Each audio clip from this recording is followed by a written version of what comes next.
12해를 혈루증으로 앓아온 한 여자가 있어 많은 의사에게 많은 괴로움을 받았고 가진 것도 다 허비하였으되 아무 효험이 없고 도리어 더 중하여졌던 차에 예수의 소문을 듣고 무리 가운데 끼어 뒤로 와서 그의 옷에 손을 대니 이는 내가 그의 옷에만 손을 대어도 구원을 받으리라 생각하밀러라.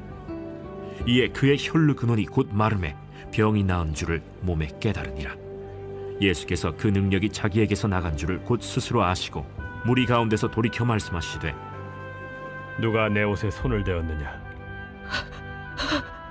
제자들이 여짜오되 무리가 에워싸 미는 것을 보시며 누가 내게 손을 대었느냐 물으시나이까? 예수께서 이 일 행한 여자를 보려고 둘러보시니 여자가 자기에게 이루어진 일을 알고 두려워하여 떨며 와서 그 앞에 엎드려 모든 사실을 여쭈니 딸아, 내 믿음이 너를 구원하였으니 평안히 가라. 내 병에서 놓여 건강할지어다. 할렐루야. 우리 예배 주인 되신 주님의 이름을 찬양합니다. 높으신 주님 앞으로 감사와 찬양과 영광의 큰 박수 올려드리겠습니다. 우리 가운데 새해를 행하신 주님, 위대하신 주님의 이름을 찬양합니다. 할렐루야. 할렐루야. 주님 한 분만 영광을 받으시는 예배 되게 하여 주시옵소서. 아멘. 네, 우리 한번 서로 바라보시면서 하나님의 은혜와 섭리 가운데 한 몸이로 우리 포드의 성도들을 향해 또 영상으로 예배하는 글로벌 포드 식구들을 향해서도 우리 한번 따뜻한 사랑과 격려와 축복의 박수를 보내겠습니다. 하나님의 놀라우신 은혜가 우리 모두에게 있게 되기를 주님의 이름으로 축복합니다. 여러분, 오늘 이 날은 우리의 인생 가운데 특별한 날이 될 줄로 믿습니다. 특별히 또 예배 이후에 전교연 수련회 1차 수련회 신청 시간이 있습니다. 마지막까지 또 주목하셔서 중요한 교회의 공지를 함께 나누면 좋겠습니다. 오늘 하나님의 놀라우신 은혜, 하나님의 놀라우신 치유의 능력이 저 여러분의 인생 가운데 있게 되기를 주님의 이름으로 축복합니다. 사랑하는 여러분, 성령 충만하십시오. 말씀 충만하십시오. 오늘 이 시간 우리가 영적인 심호흡을 함께 나누기를 원하는데요. 자, 이 들숨과 날숨을 통해 하나님께서 우리의 영혼육 가운데 일으키시는 생명의 원천, 생명의 능력이 우리 가운데 강하게 임하는 시간이 되기를 원합니다. 같이 한번 깊이 호흡을 들이마시면서요. 주님의 사랑의 힘으로, 주님의 사랑을 우리의 영혼육 가운데 받아들이고 그 사랑의 능력으로 우리 안에 있는 모든 두려움과 근심과 염려와 걱정을 몰아내는 것이죠.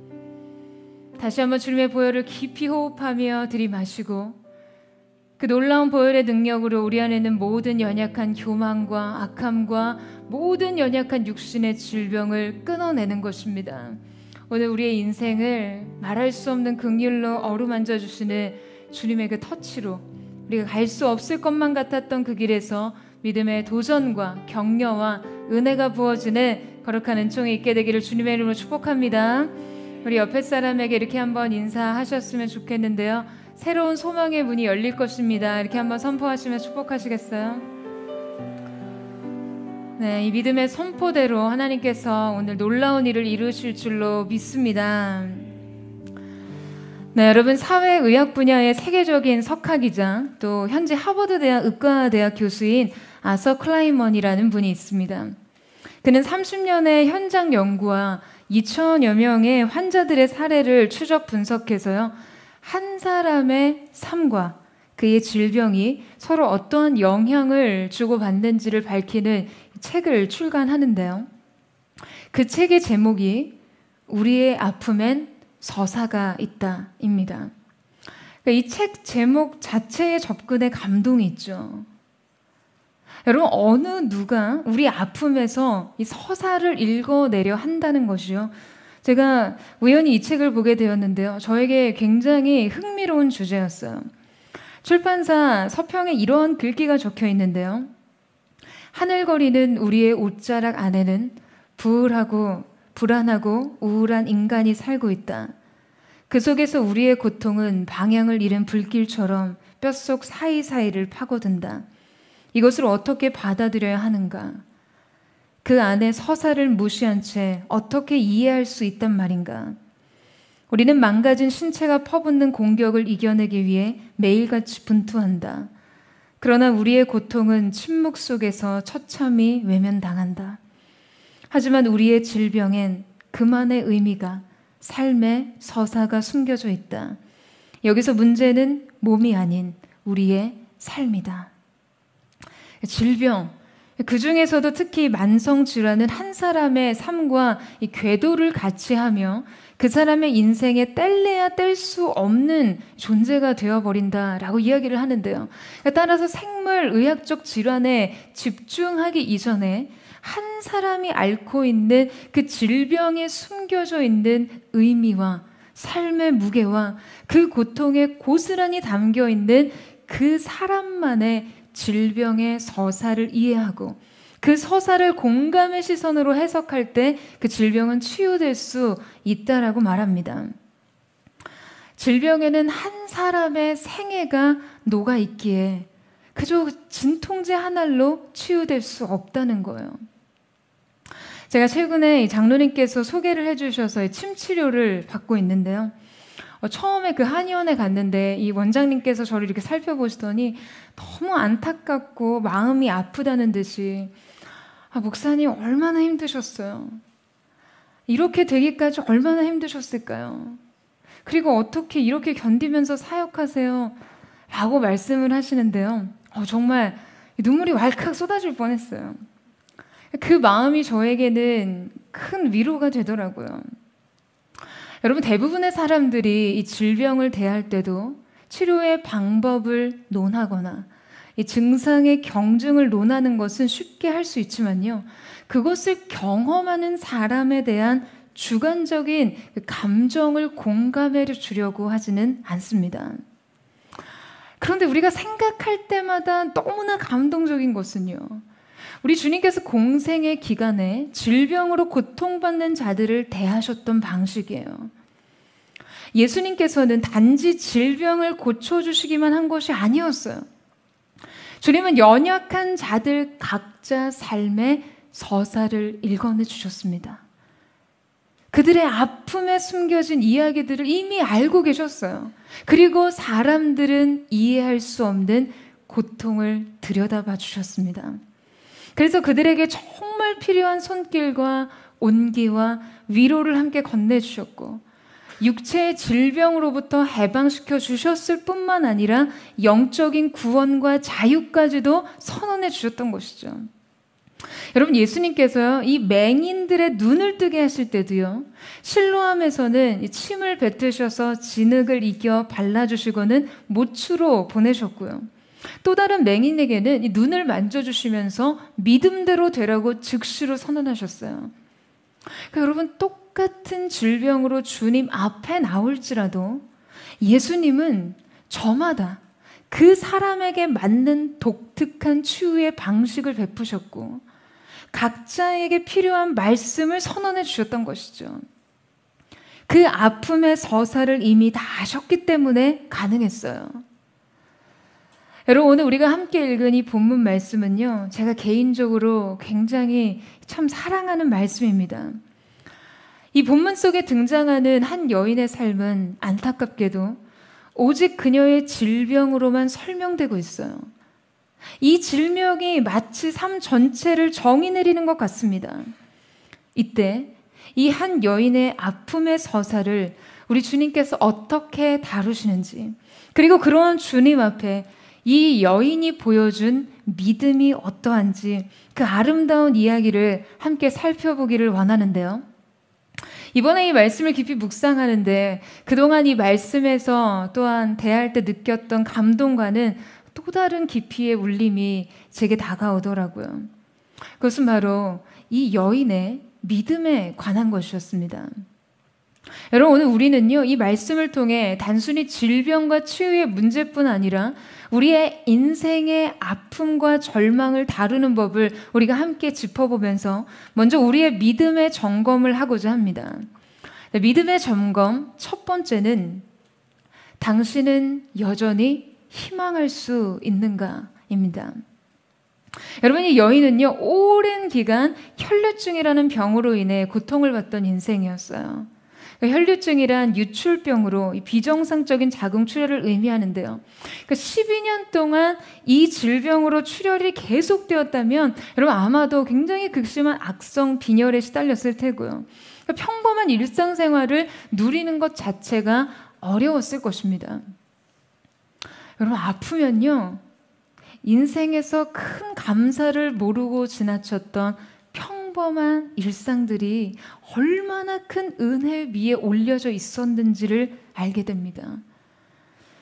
그 질병으로 인해 고통받을 때 가장 회복하고 싶은 것은요, 그냥 평범한 일상과 소소한 기쁨들이에요. 그녀에게 이 보통의 삶이 이 12년의 시간 동안 불가능했을 테니까요. 그러니까 이 여인의 삶에는 남들이 흔하게 누리던 일상이 여러분 엄청난 특권같이 느껴졌을 것입니다. 게다가 이 질병은 당시 이 유대 사회에서는요, 나병 다음으로 아주 저주스러운 병으로 인식되는 치욕적인 질병이었어요. 제의적으로는 이 질병에 걸린 사람은 부정하기 때문에 이 사람과 접촉을 해도 그 접촉한 사람도 부정해졌어요. 그래서 혈류병 걸린 사람들은 성전에 나갈 수 없었습니다. 이 질병은 질병 그 자체로 인한 고통과 절망뿐만 아니라 신앙 공동체와 사회 공동체 모두에게서 철저하게 격리되고 소외되는 질병이었어요. 여러분, 이 몸의 질병은 이 몸을 상하게도 하지만요, 그 질병이 마음을 무너뜨릴 때 한 인생에 대한 점령이 시작되기 시작합니다. 그녀는 이 질병으로 인해 사람들에게 전적으로 거부됐어요.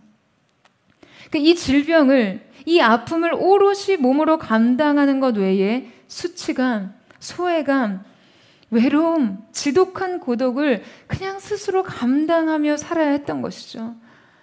단지 아픈 것만으로도 서러운데 그 고통의 무게만으로 하루하루가 쉽지 않았을 삶이었을 텐데 그 모든 것을 홀로 오롯이 감당해야 했던 것이죠. 여러분, 그녀 곁에는요, 누구도 함께 있을 수 없었어요. 그녀의 부정은 곧 누군가의 부정이 되었으니까요. 그러니까 이 여인이 무려 12년간 이 질병으로 인해 겪은 이 고통을 생각해 보면요, 여러분 이것은 단지 신체적인 고통뿐만 아니라 이 난치병으로 인해 고립된 그 모든 정서적, 정신적, 사회적 존재로서의 절망이 포함되어 있는 것이었습니다.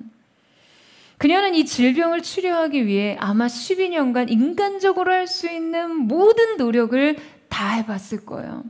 자, 우리 26절 말씀을 같이 한번 읽어보도록 하겠습니다. 26절 말씀 시작.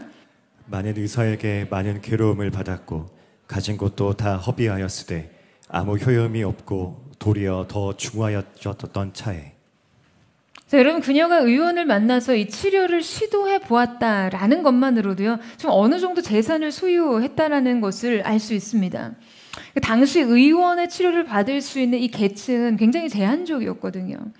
당시의 모든 의술을 총동원해서 여러분 얼마나 많은 시도를 해봤으면요, 자신의 전 재산을 탕진했겠어요. 자기의 가진 전부를 들여서 그 병을 낫게 할 수 있는 모든 것은 다 해봤다는 이야기예요. 하지만 결국 그 치료로 인해 이 병이 낫기는커녕 다른 괴로움만 더해졌습니다. 재산도 잃었어요. 재산이 없으니 이제 의학적인 시도를 더욱이 꿈꿀 수도 없었겠죠. 이 질병의 문제는 12년간 이 여인을 점령했고 결국 이 여인은요, 삶의 다른 영역까지 모두 무너뜨리고 말았어요. 그럼 그녀에겐 남은 게 없었습니다. 너무나 외로운 처지의 삶과 그냥 절망적인 몸만 남았어요. 그런데 어느 날 이 여인은 그녀의 인생에 대한 모든 바람들을 다 내려놓을 수밖에 없을 때 예수님에 대한 소식을 듣게 됩니다. 자, 우리 27절에서 28절 말씀을 같이 한번 읽겠습니다. 시작. 예수의 소문을 듣고 우리 가운데 끼어 뒤로 와서 그의 옷에 손을 대니 이는 내가 그의 옷에만 손을 대어도 구원을 받으리라 생각함일러라. 12년째 품었던 기대는 좌절됐고 12년 동안 꿈꿨던 변화는 결코 일어나지 않을 뿐 아니라 상황은요, 이전보다 훨씬 더 안 좋아졌습니다. 결과는 비참했어요. 여러분, 그런데 그때 이 여인이 예수님에 대한 소식을 듣게 된 거예요. 예수님께서 가시는 곳마다 놀라운 구원과 치유의 역사가 일어난다라는 이야기를 듣습니다. 그분의 말씀으로 하늘의 평강과 기쁨이 임한다고 들었어요. 새로운 소망의 문이 열린다라는 것을 듣게 되었어요. 그때 여인의 마음에는요, 불현듯 강력한 믿음이 생겼습니다.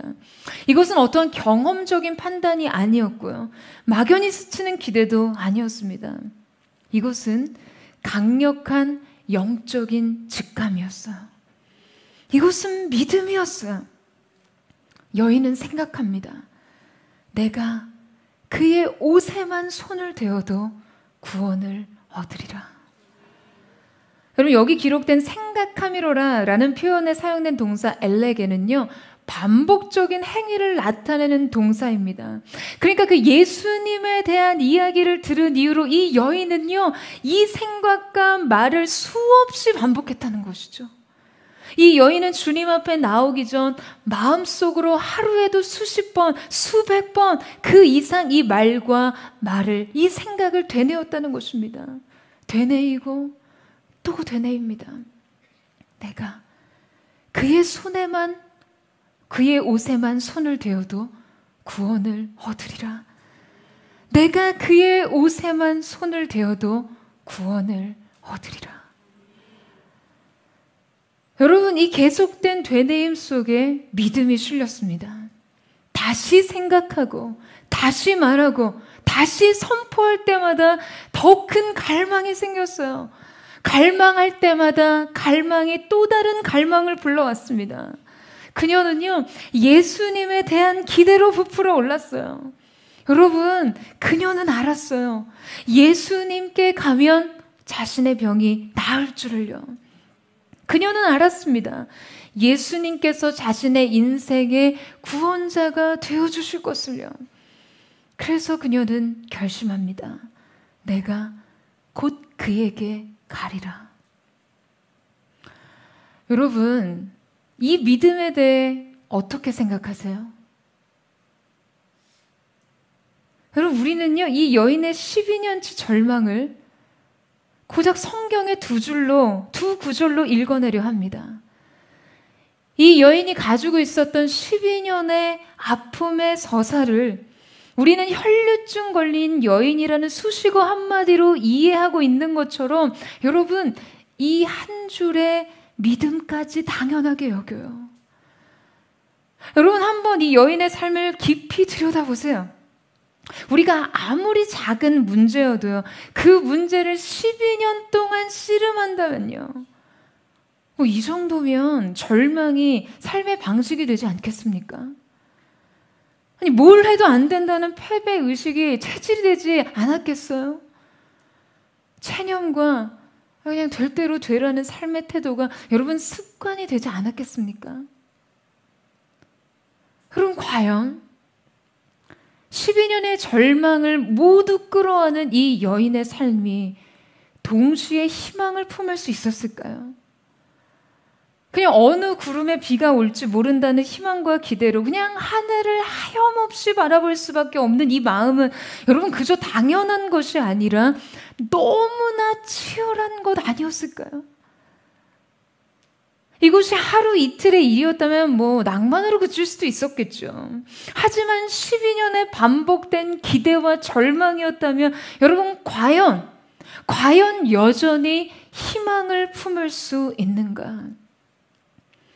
여러분, 이것은 쉽지 않은 믿음의 도전입니다. 사랑하는 여러분, 저는 여러분에게도 질문하고 싶어요. 여러분이라면 여전히 희망할 수 있습니까?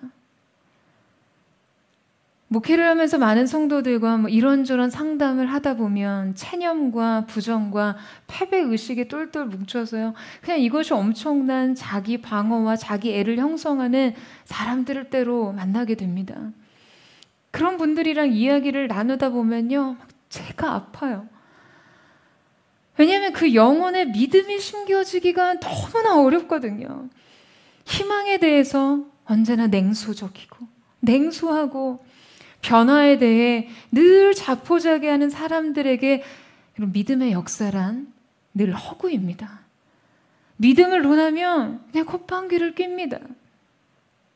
여러분, 우리는요, 살면서 예수님께 모든 기대를 걸어야 하는 상황을 너무나 고통스럽게 생각해요.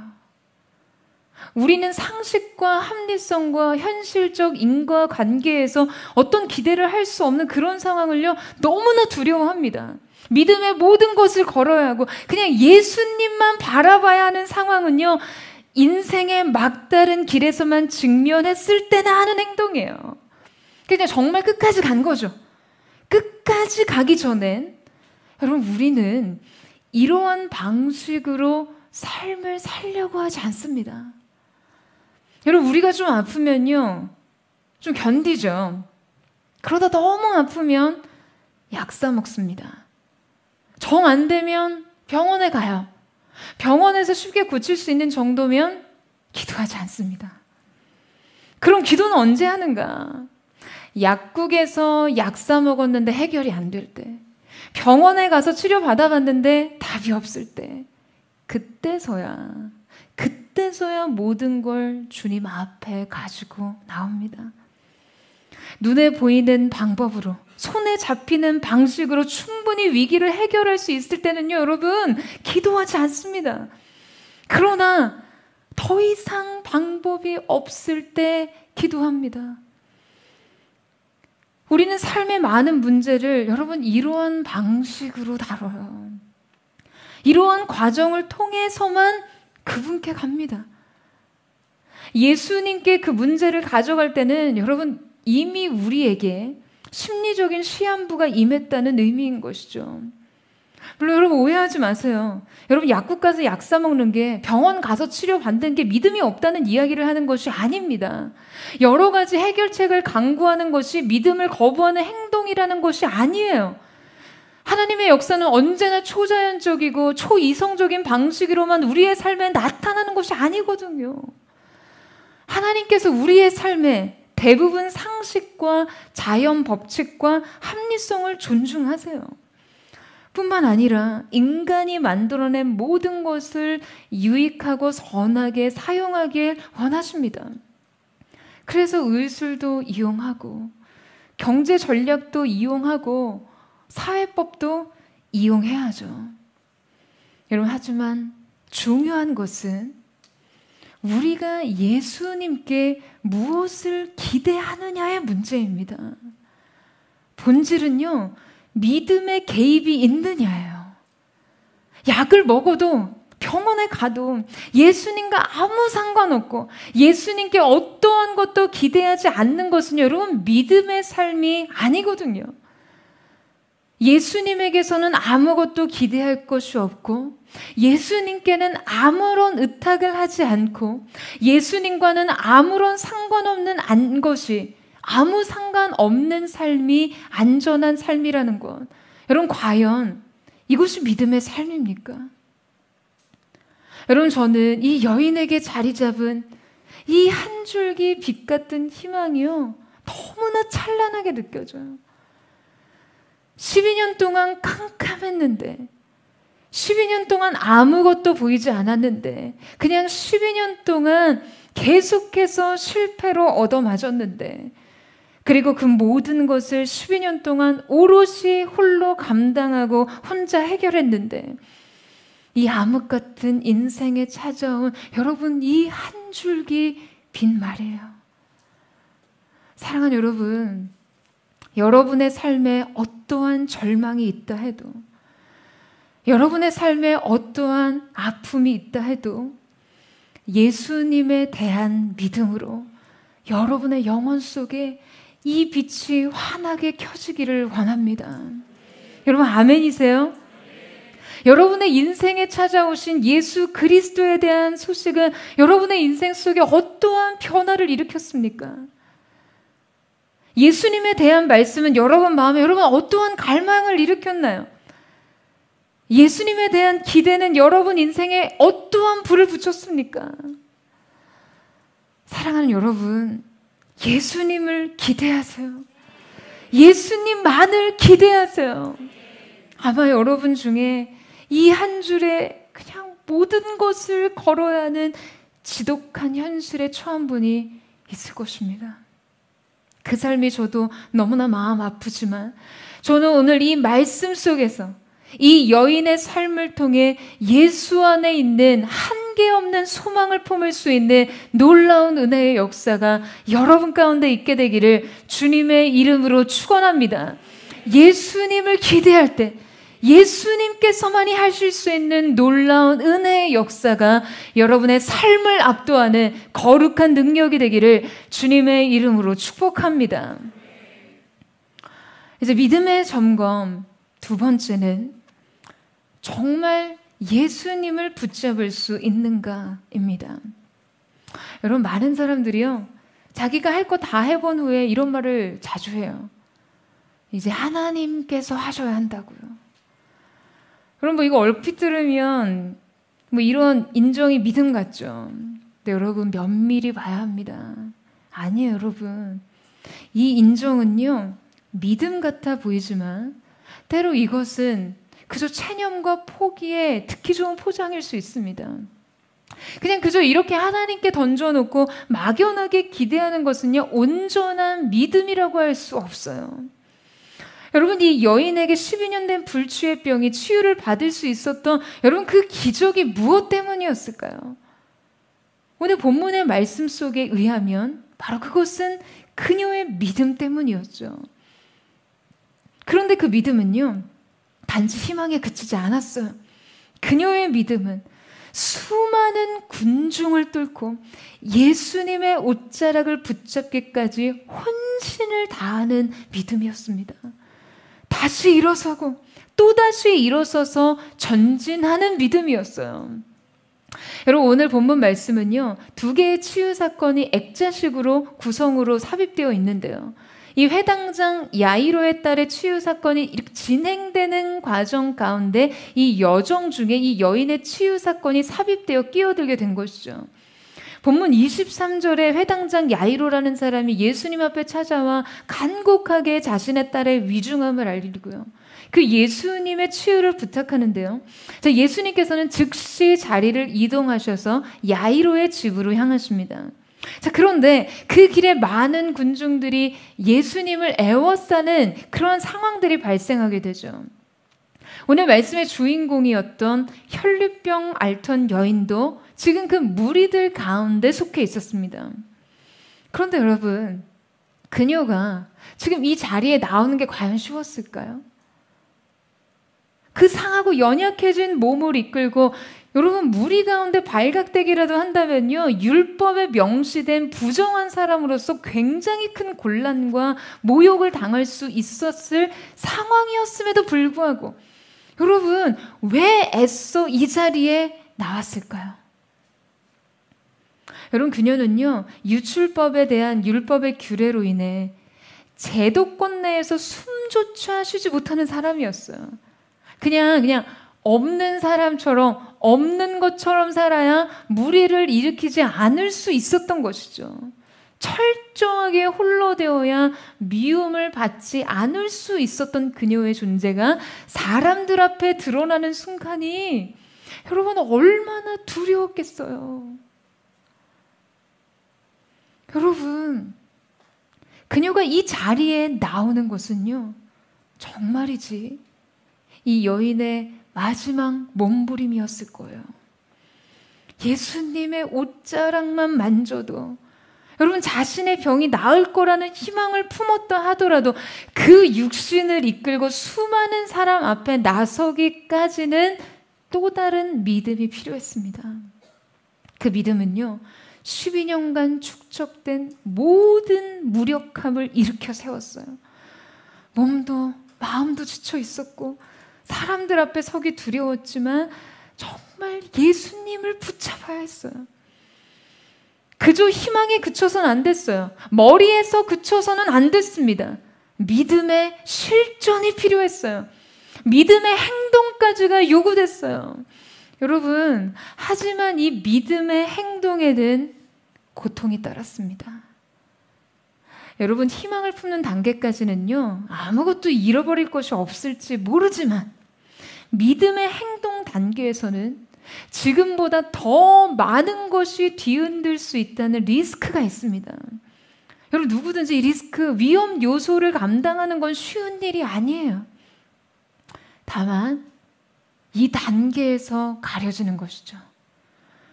정말 예수님의 옷자락을 만지기까지 다가가느냐, 아니면 거기서 그치느냐.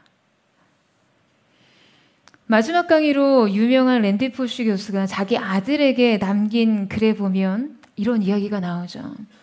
아들아, 너의 인생을 살 때 어떠한 벽에 부딪히게 될 때 그 벽은 너를 막기 위한 것이 아니야. 그 벽은 그것을 간절히 원하지 않는 다른 사람들을 막아주기 위한 것이다. 너를 그곳에 들어가게 하기 위해서. 여러분, 그녀는요, 자신의 인생의 마지막 자락을 붙잡고 그 자리에 나왔습니다. 그 믿음은 너무나 간절한 나머지 현실의 그 벽 앞에서 멈춰서지도 않고 물러서지도 않았어요. 여러분, 24절 말씀에 보면 당시 상황을 이렇게 기록합니다. 큰 무리가 따라가며 애워싸 밀더라. 12년간 중병을 앓은 이 가련한 여인이요, 그 큰 무리들 사이에서 애워싸여 이리 밀치고 저리 밀쳐줍니다. 겨우 한 발 예수님께 가까이 다가섰는데 다시 10걸음 밀려 물러납니다. 다시 한 걸음을 뗐는데 이제는 무리들 사이에 가려서 예수님 얼굴조차 보이지 않아요. 여러분, 한번 상상해 보세요. 그때 이 여인의 마음은 어떠했을까요? 마지막 희망을 붙잡는 일조차 그냥 너무나 가혹하게 자신을 외면하는 것 같았을 거예요. 포기하고 싶고 물러서고 싶었을지 몰라요. 낙심과 절망감이 밀려왔을 거예요. 그런데 다시 가는 거예요. 예수님 위에는 답이 없기 때문에요. 삶의 모든 무게를 주러 그렇게 그분께 다시 가는 것이죠. 그녀가 붙잡은 마지막 자락은 바로 예수님에 대한 믿음이었어요. 여러분, 여기 예수님 옷자락에 손을 대었다는 말씀은요, 그저 슬쩍 손을 대보았다는 말이 아닙니다. 꽉 잡았다, 움켜쥐었다라는 말이에요. 신명기 말씀에 보면 이러므로 너희는 나의 이 말을 너희의 마음과 뜻에 두고 또 너희는 그것을 너희의 손목에 메어 기호로 삼고 너희 미간에 붙여 표로 삼으라고 기록되어 있죠. 여러분, 유대인들은요, 전통적으로 말씀을 항상 몸에 가까이 하기 위해서 손목에도 말씀을 메고 임방에도 붙이고 겉옷가에도 말씀을 수놓아 붙였습니다. 지금 혈루증을 앓던 이 여인이 예수님의 옷에 손을 대었다는 말씀은요, 지금 이 말씀이 새겨져 있는 옷가에 달린 겉옷의 리본에 손을 대었다는 말씀으로 해석됩니다.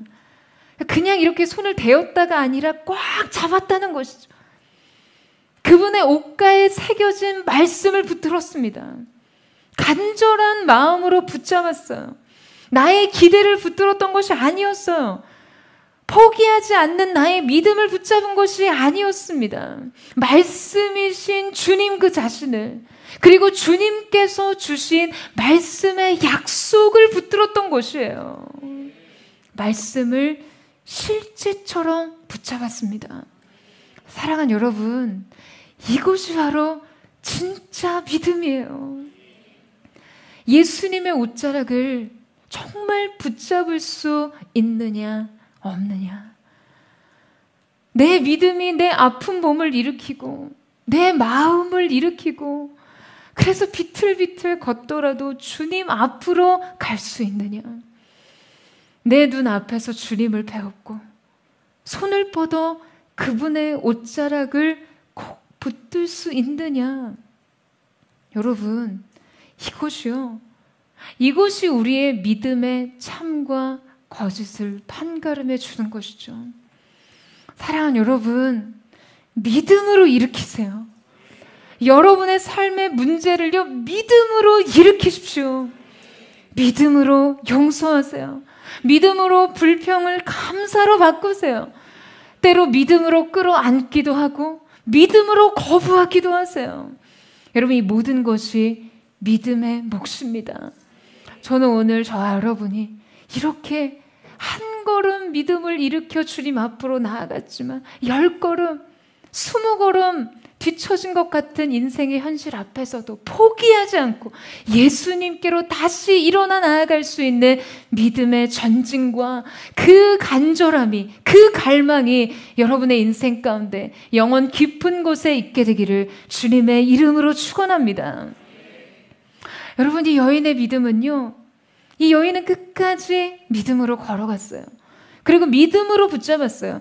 바로 그때 어떠한 일이 일어났을까? 우리 29절 말씀을 함께 읽도록 하겠습니다. 29절 말씀 시작. 그러자 곧 출혈의 근원이 마르면서 이 여인은 자신의 병이 나은 것을 온몸으로 느낄 수 있었습니다.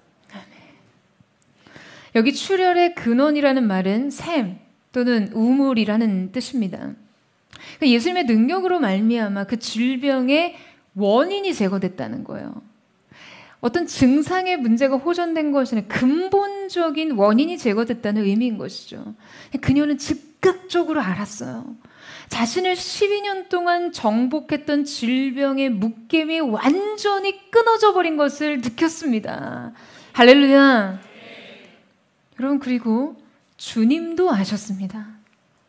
아무도 그곳에서 일어난 치유의 기적을 알지 못했지만 오직 두 사람은 알았어요. 생명을 준 예수님 자신과 그 생명을 입은 여인 한 사람 말이에요. 예수님께서 갑작스럽게 발걸음을 멈추시고 제자들에게 물으셨어요. 30절 말씀 보시겠어요? 예수께서 그 능력이 자기에게서 나간 줄을 곧 스스로 하시고 무리 가운데 돌이켜 말씀하시되 누가 내 옷에 손을 대었느냐 하시니. 자, 그리고 여러분, 이 질문에 대한 제자들의 답을 보세요. 31절 말씀 같이 한번 읽어보겠습니다. 시작. 제자들이 여짜오되 무리가 에워싸 믿은 것을 보시며 누가 내게 손을 대었느냐 물으시나이까 하되. 자, 여러분, 지금 이 말씀에 답하는 제자들의 답변을 보면요, 지금 예수님의 이 질문이 얼마나 황당한지를 느낄 수 있습니다. 지금 제자들은 야이로의 딸의 병세에 지금 마음이 굉장히 조급하거든요. 지금 한시가 급한데 예수님이 수많은 인파들의 그냥 이리 치이고 저리 치이는 와중에 지금 너무 엉뚱한 질문을 던지시는 거예요. 아니, 누가 옷을 만졌냐니요. 지금 얼마나 많은 사람들이 예수님의 옷과 닿았겠습니까? 예수님께로 가까이 가기 원하는 수많은 군중들이 예수님 앞에 운집해 있었어요. 제자들은요, 간접적으로 예수님 손에 옷을 댄 사람이 뭐 한둘이어야지 대답을 해드리죠. 이 말입니다.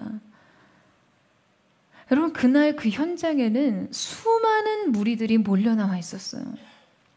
그 무리들 중에는 어쩌면 이 여인보다 훨씬 더 심각한 질병에 더 오랫동안 고통받은 병자들도 있었을 수 있습니다.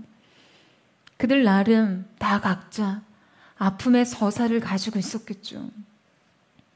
그런데 어째서 오직 한 여인에게만 주님의 치유의 능력이 흘러갔을까요? 왜 주님은 수많은 사람들이 그분의 옷자락을 만졌음을 아심에도 지금 유독 한 여인의 손길을 궁금해 하시는 것일까요? 왜 기적은 이 여인의 특권이 되었습니까? 여러분, 보통 치유의 사건은요, 예수님께서 대면하시고 직접 말씀을 선언하시거나 손길로 치유하시는 등 직접적인 사역을 통해서 일어나는데 지금 이 여인의 치유의 과정이 상당히 특별하고 독특합니다. 달랐어요.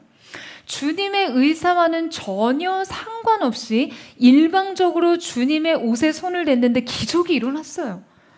말하자면 여인의 믿음이 이 기적을 가능하게 한 확실한 진료가 된 것이죠.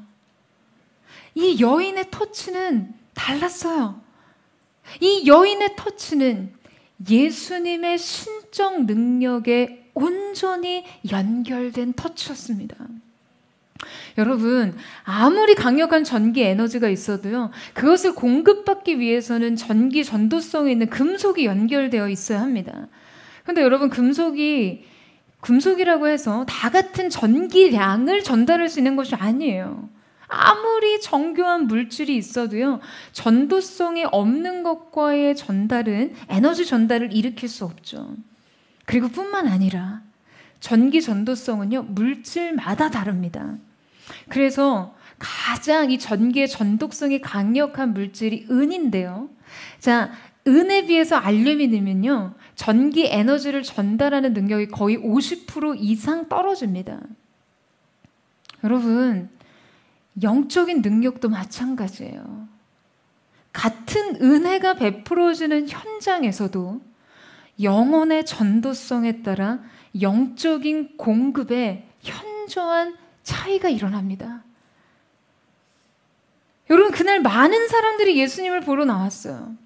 많은 사람들이 예수님께 환호하며 그분의 옷자락을 만졌을 거예요. 그러나 주님 가까이에 나왔지만, 심지어 그분을 만지고 부대꼈지만 그분의 신적 능력을 자기 인생에 경험하지는 못했습니다.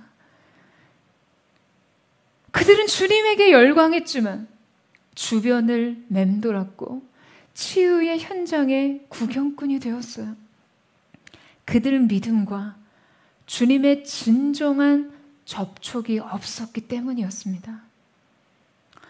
여러분, 이 예배에 나온 수많은 성도들 중에도요, 주님께 열광했고 주님께 가까이 나왔으나 진정한 생명의 역사에서는 정작 구경꾼으로만 머무는 사람들이 있을 수 있습니다. 수많은 인파 중에 오직 한 여인의 터치에만 반응하셨던 여러분, 그 예수님을 기억하세요. 여러분, 우리의 갈망에는요, 온도가 있습니다. 우리의 사랑에는요, 순도가 있습니다. 우리의 믿음에는요, 강도가 있어요. 사랑하는 여러분, 오늘 이 자리에서 우리의 영적인 접촉 상태를 확인해야 합니다. 남다른 갈망으로, 남다른 믿음으로 여러분, 주님을 붙드는 포도의 성도들 되시기를 주님의 이름으로 축원합니다. 주님의 전능하신 능력과 연결되는 믿음, 그분의 순전하신 사랑의 능력이 부어지는 순전한 사랑의 고백이 오늘 여러분의 고백이 되기를 주님의 이름으로 축복합니다. 여러분, 우리가 또 한 가지 주목해 볼 것이 있습니다. 말씀을 시작할 때 이 혈류병의 특징에 대해서 말씀드렸죠. 유대인은요, 정결법을 상당히 중시했습니다. 그들은 율법에서 이 몸에 피가 흐르거나 고름이 흐르는 사람은 물론이고 그와 접촉하는 모든 사람과 사물은 다 부정하게 된다라고 간주했어요. 그래서 레위기 정결 규례에 의해 혈류병에 걸린 사람과의 접촉이 금지되었습니다. 그런데 자, 여러분 보세요. 지금 이 여인이 예수님의 옷자락을 만졌잖아요. 예수님과 접촉이 있었어요. 그렇다면 여러분, 지금 여인과 접촉을 한 예수님도 역시 율법의 규례상 부정한 자가 된 것이에요. 만약 바리새인이나 율법학자가 그런 일을 당했다면요, 아마 이 여인은요, 엄청난 징벌을 받았을 겁니다. 사람들은 불같이 화를 냈을 거예요. 엄청난 책망과 질책이 이어졌을 것입니다. 아마 그 사회에서 매장을 당했겠죠. 그런데 예수님께서는 자신을 부정하게 만든 이 여인을요, 사람들 앞에 드러내세요. 우리 33절에 34절 말씀을 같이 한번 읽겠습니다. 시작. 여자가 자기에게 이루어진 일을 알고 두려워하여 떨며 와서 그 앞에 엎드려 모든 사실을 여쭈니 예수께서 이르시되 딸아, 내 믿음이 너를 구원하였으니 평안히 가라. 내 병에서 놓여 건강할지어다. 여러분, 이때 이 여인의 마음은 어땠을까요?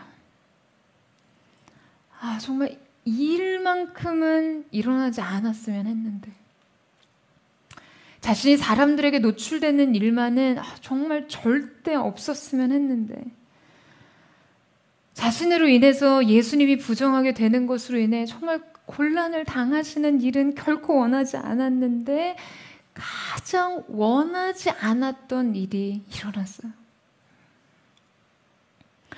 여러분, 이 순간은요, 이 여인에게 너무나 가혹한 시간 아닙니까?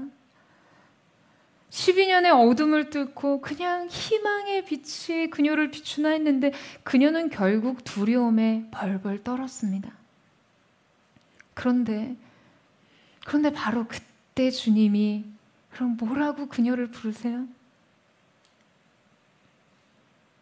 따라.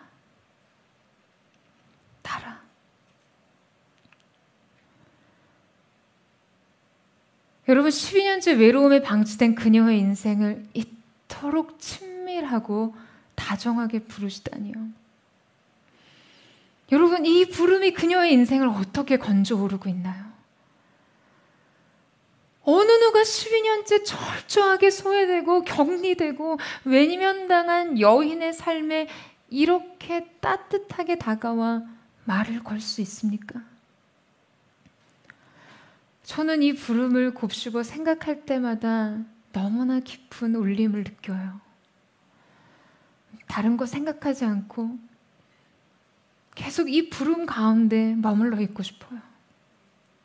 여러분, 예수님께서 그를 딸이라고 부르시고 말씀하십니다. 내 믿음이 너를 구원했다. 여러분, 예수님은 율법의 규례와 사회적 제도 아래에서 그냥 존재만으로 수치를 느꼈던 한 여인의 믿음을 공개적으로 칭찬하십니다. 사람들은 그녀의 이 행위를 비난하며 저주하며 벌했을 테지만 주님은 이 여인의 구원을 향한 간절한 몸부림을 믿음이라고 칭하시고 칭찬하십니다. 공적으로 그녀의 삶을 인정해 주셨어요.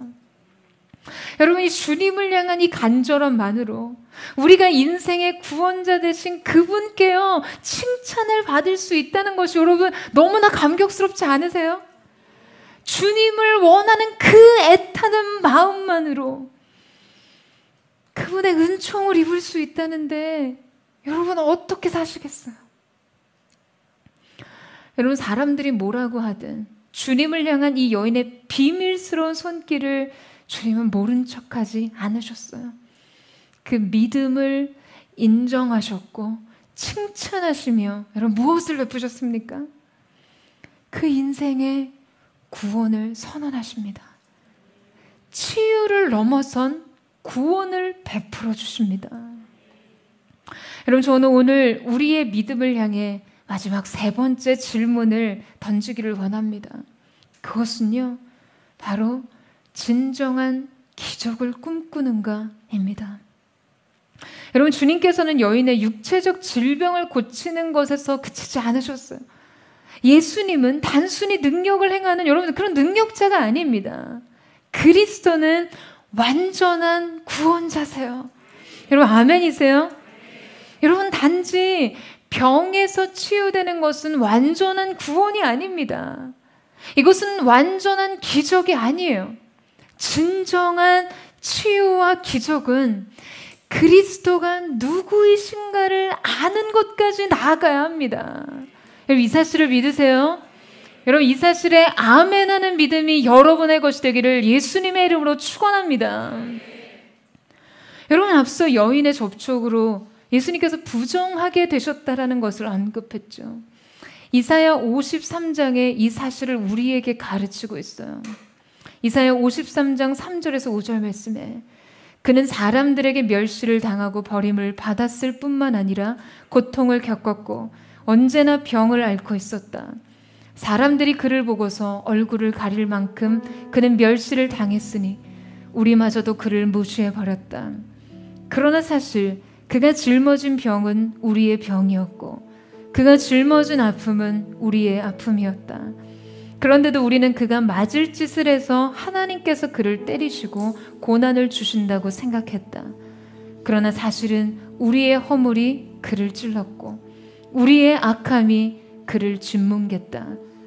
그가 책망을 받아서 우리가 평화를 누리고 그가 매를 맞아서 우리의 병이 나은 것이다. 여러분, 이것을 신학적으로 신적 교환이라고 부릅니다.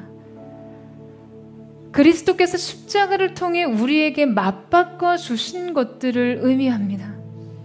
그분은 우리의 죄와 허물을 가져가셨고 우리에게 의와 평강을 주셨습니다.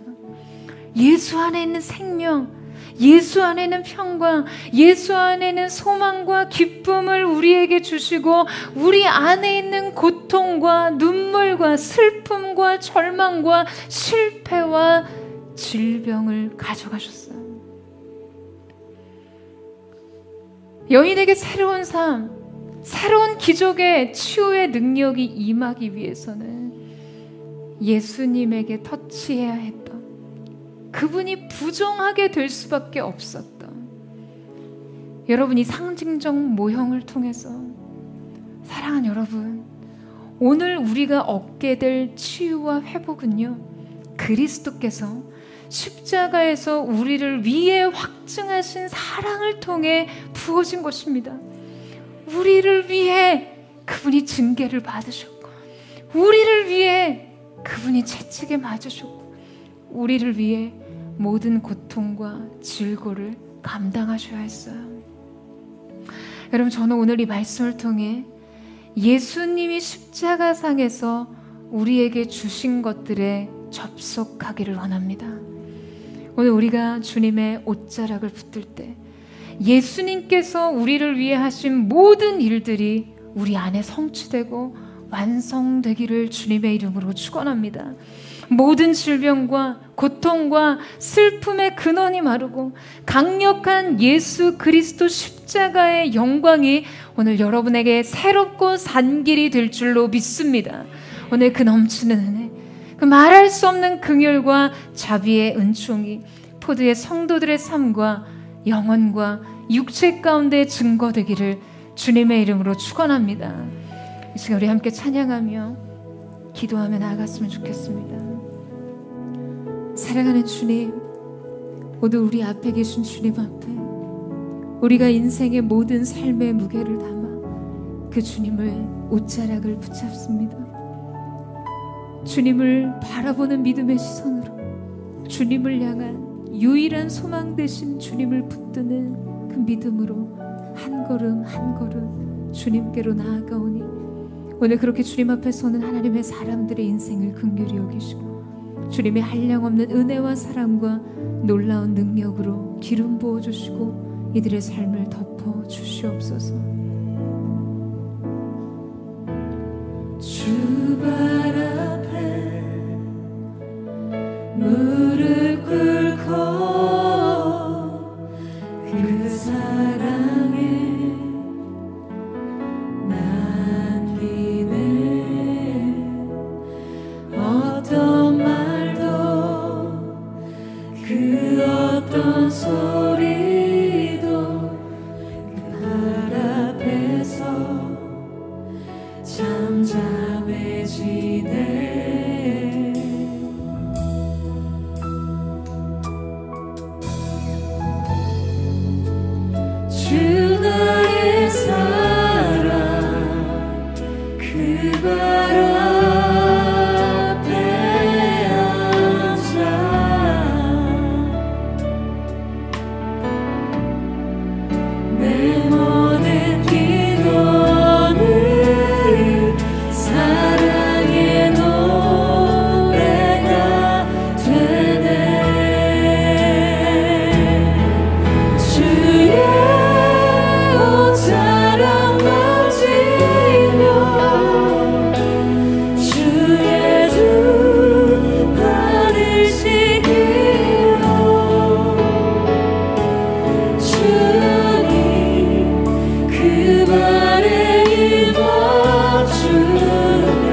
주님이 아니고서는 해결될 수 없는 인생의 문제를 가진 하나님의 사람들이 오늘 이 자리에 있습니다.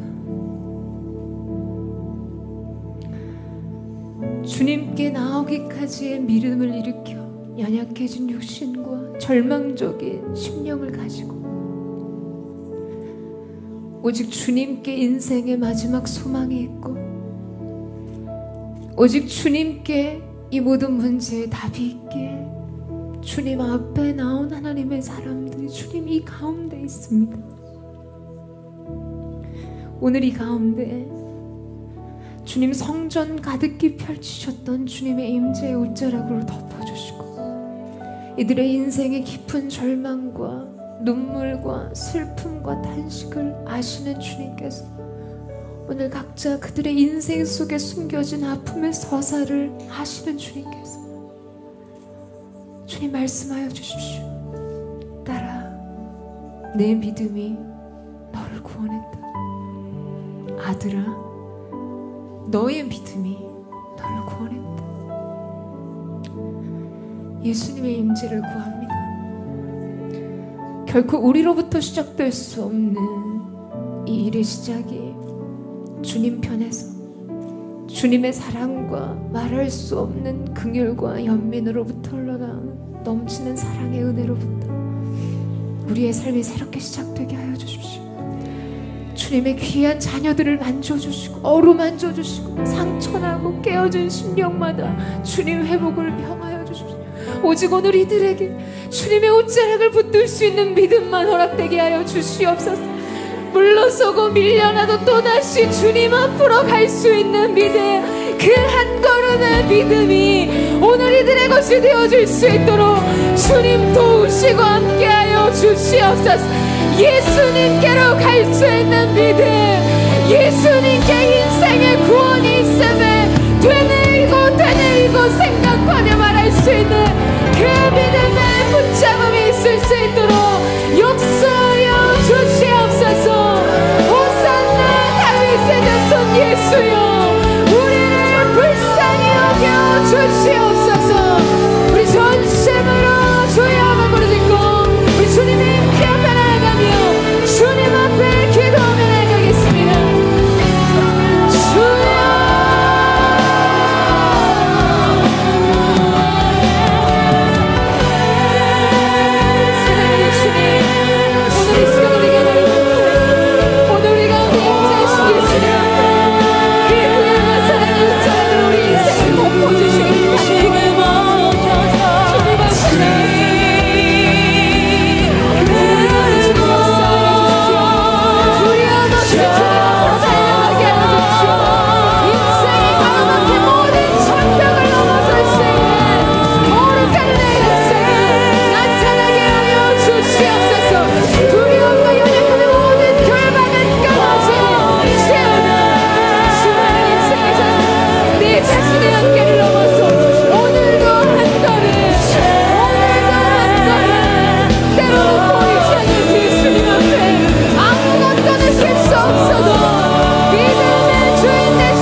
임재가 이 전 가득히 임했음을 선포합니다. 주님의 말할 수 없는 긍휼, 그 자애로운 인자와 자비의 영원하심으로 오늘 이 가운데 임하신 주님의 이름을 찬양합니다. 사랑하는 여러분, 이제 주님께로 가세요. 여러분의 인생의 구원자가 되시고 치료자가 되시고 창조자가 되시는 주님께로 가세요. 주님을 붙드는 그 믿음으로, 주님의 옷에만 손을 대어도 나는 낫게 될 거라는 믿음을 되뇌이며 여러분 주님께 가세요. 여러분 인생에 짊어진 근심과 염려와 고통의 문제가 무엇입니까? 연약한 질병입니까? 오늘 존귀하신 주 예수 그리스도를 믿음으로 붙드는 자마다 예수 그리스도의 놀라운 치유의 역사가 나타날 것을 예수님의 이름으로 선포합니다.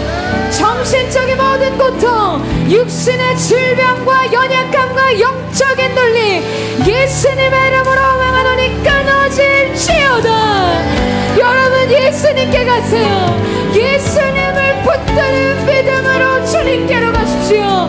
그때 여러분의 인생의 모든 고통의 근원이 마르게 될 줄로 믿습니다. 우리 전심으로 주의 한번 부르짖고 우리 역시만 동성으로 기도하겠습니다. 주여 살아계신 주님, 오늘 하나님의 살아있는 이 믿음의 한 걸음을 떼며 주님께로 다시금 나아갑니다. 오늘 역시나 질병의 교전자, 중리적인 정신적인 문제의 고통으로부터 주님이 해방하게 하시는 놀라운 오늘 이 가운데 경험하게 하여 주시옵소서. 주님의 인도하신 예수에 대한 성을, 예수에 대한 믿음이 우리의 새로운 시작이 되게 하셔서 오늘 그렇게 주님을 불어나가는 사람들의 인생 속에 말할 수 없는 주님의 은혜와 긍휼과 회복의 능력이 임하게 하여 주시옵소서. 예수 그리스도의 놀라우신 주의 역사가 나타나기를 원하오니 그 주님을 바라보며 나아갑니다. 그 주님의 모든 것을 고백하며 나아갑니다. 고통 속에 고통 속에 방황하는 내 마음이 주께로 갈 수 없지만 전할 수 없는 그 은혜로 주님의 길을 걷게 하소서. 나의 주 나의 하나님이여 주를 경배합니다. 주 사랑하는 나의 마음을 주께서 아시나이다. 깨뜨리러 감내게 깨뜨리러 감내게 없으며 주께 드릴 양은 없지만 하나님 형상대로 날 빚으사 새 영을 내게 부어주. 고통 속에 고통 속에 방황하는 내 마음 주께로 갈 수 없지만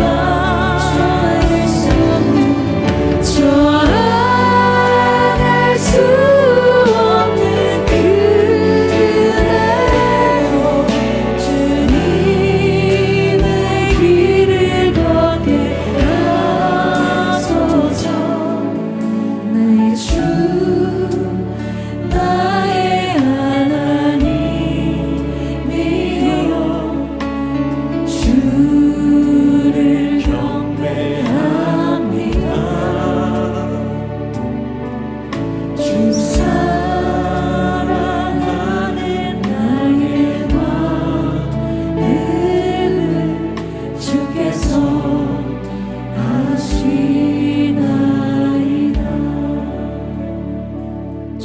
믿습니다. 주님은 우리를 아시고 우리의 마음을 아십니다. 인생의 두려움이 무엇인지, 슬픔과 근심이 무엇인지, 우리가 우리의 몸에 짊어지고 있는 이 고통의 이야기가 무엇을 말하는지 주님은 아십니다. 오늘 이 시간 하나님의 사람들이 믿음으로 주님의 임재의 옷가에 주님이 주신 말씀을 붙들고 주님 앞에 섭니다. 그리스도께서 채찍에 맞으심으로 오늘 우리는 나음을 얻었고, 그리스도께서 징계를 받으심으로 우리는 평화를 누리는도다. 여러분, 이 사실을 믿으십니까? 오늘 여러분을 위해 그리스도 예수께서 십자가에서 행하신 일들을 믿으십니까? 여러분, 이 사실을 믿으세요. 오늘 예수 그리스도께서 십자가에 서심으로 그 십자가에서 이루신 일들이 여러분의 인생의 모든 육체와 영혼 가운데 증거되기를 예수님의 이름으로 선포합니다. 육신의 질병아, 이 시간 존귀하신 주 예수 그리스도의 이름으로 명하노니 묶임받고 떠나갈지어다. 모든 암세포는 즉각적으로 소멸될지어다. 하나님의 사람들을 괴롭게 하는 모든 질병의 역사 끊어질지어다. 우울증과 불안장애, 공황장애, 모든 정신적인 고통에서 해방을 선포하며 나아갑니다.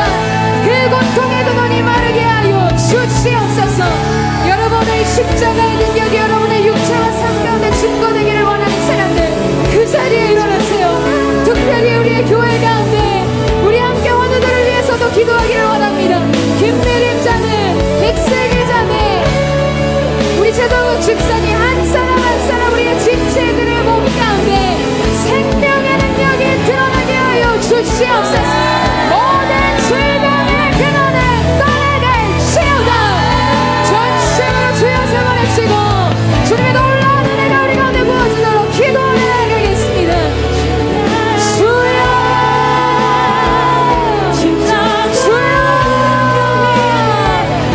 주여, 살아있는 주님, 우리가 주님 앞에 우리 은혜를 드립니다.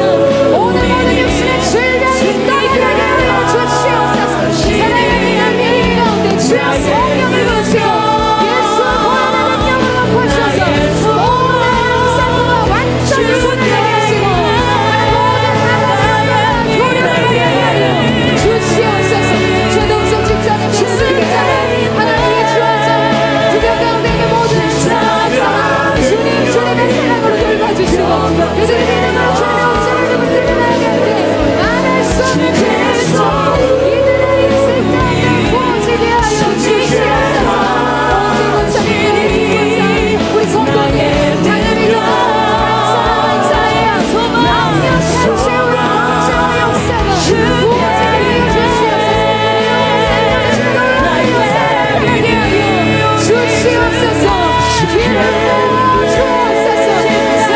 하여 주시옵소서.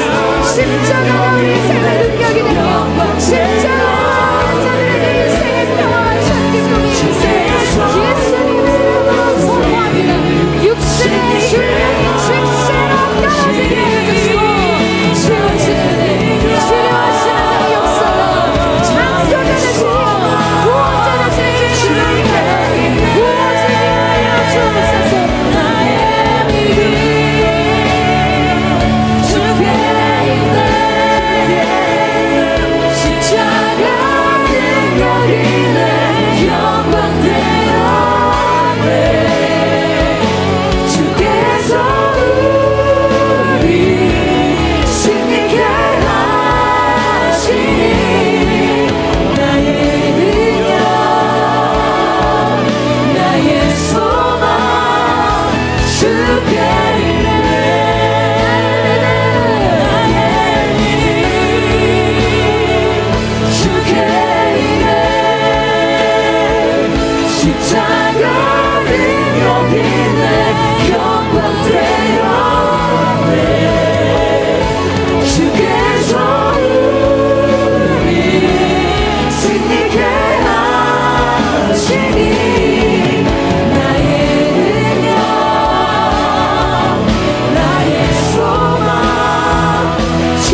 능력을 믿으십니까?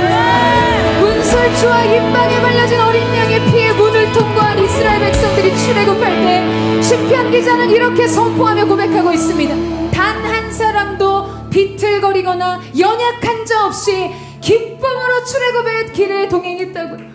여러분, 그 비밀은 무엇에 있습니까? 연약한 질병자, 노화로 엎드려진 자, 모든 연약함 가운데 엎드려 있던 자들이 문설주와 임방에 발려진 어린 양의 피 아래에서 새 생명을 얻었어요. 그 피 아래에서 생명의 구원의 능력을 얻었는 줄로 믿습니다. 오늘 이 시간 다시 한번 존귀하신 예수님의 이름으로 선포하며 나아갑니다. 그 피 아래에 있는 모든 자에게 생명의 역사가 시작됐음을 예수님의 이름으로 선포합니다. 질병을 떠나갈지어다. 정신적인 모든 고통에서 자유가 있음을 선포합니다.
열 걸음 밀려도 다시 일어나 주님께로 갈 수 있는 믿음만 있다면 오늘 주께서 우리 가운데 이루실 이 놀라운 일들이 우리의 삶의 이야기가 될 줄로 믿습니다.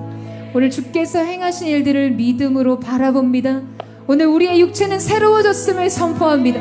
우리의 심령도 새 옷을 입었음을 선포합니다. 영적인 자유와 기쁨과 구원의 역사가 임했음을 예수님의 이름으로 선포합니다.